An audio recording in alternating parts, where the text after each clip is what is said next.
Nasinati sab ang pagdaot sa panahon sa managlahing lugar sa Mindanao. Sa Dato Muntawal, Maguindanao del Sur, naguba ang usa ka school gym.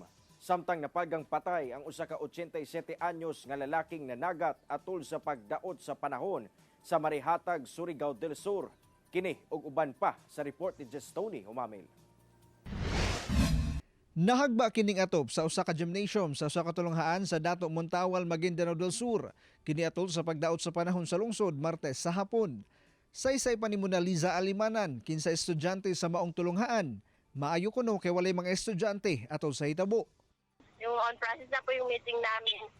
Biglang may malakas na ingay sa labas. Nung pagkas namin, sir, yun na yung nakita namin, yung gym na biglang bumagsak. Yung gym na yun, sir, is napakahalaga po sa amin ng mga estudyante kasi minsan yun po yung ginagawa naming classroom just in case na puno po yung lahat ng room. Maton sa Muntawal LGU, dili kuno kaayo kusog ang hangin niadtong panahona.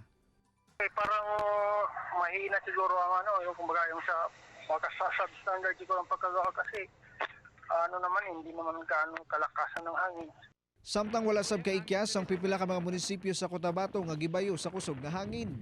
Sa video nga kuha sa usa ka netizen, makita ang kusog nga hangin sa lungsod sa Arakan, Cotabato. Makita sab sa hulagway nga gipost sa usa ka residente nga gilupad ang atop niining usa ka balay atol sa kusog nga hangin. Samtang sa barangay Kisupaan sa President Rojas ug barangay New Rizal sa Mlang, Cotabato, pipila sab ka punuan sa kahoy ang mibabag sa kalsada human natumba atol gihapon sa kusog nga hangin. Hinuon matud sa PDRRMO Cotabato, walay nasamdan o namatay atol sa hitabo. Kung sa tao wala naman wala kaming record o walang namonitor na nasaktan ng mga tao. Sa Kidapawan City, gipahapa sa kusog nga hangin ug ulan ang libuan ka punuan sa saging nining sagingan sa barangay Kalasuyan. Sumala sa barangay, ana sa 3,000 ka punuan sa saging ang nadanyos. Anihuno na unta ang bunga sa sagad sa mga punuan sa saging dihang naguba. Gibanang-banang ana sa 100,000 pesos ang kantidad sa nadanyos nga punuan sa saging. Sa Marihatag, Surigao del Sur, usa ka 87 anyos nga lalaki ang napalga na lang nga patay sa baybayon sa sitio Punta Anahaw, Barangay San Antonio, humananagat atol sa pagdaot sa panahon Martes sa kadlawon. Giilang biktima nga si Salvador Coria, usa ka mananagat.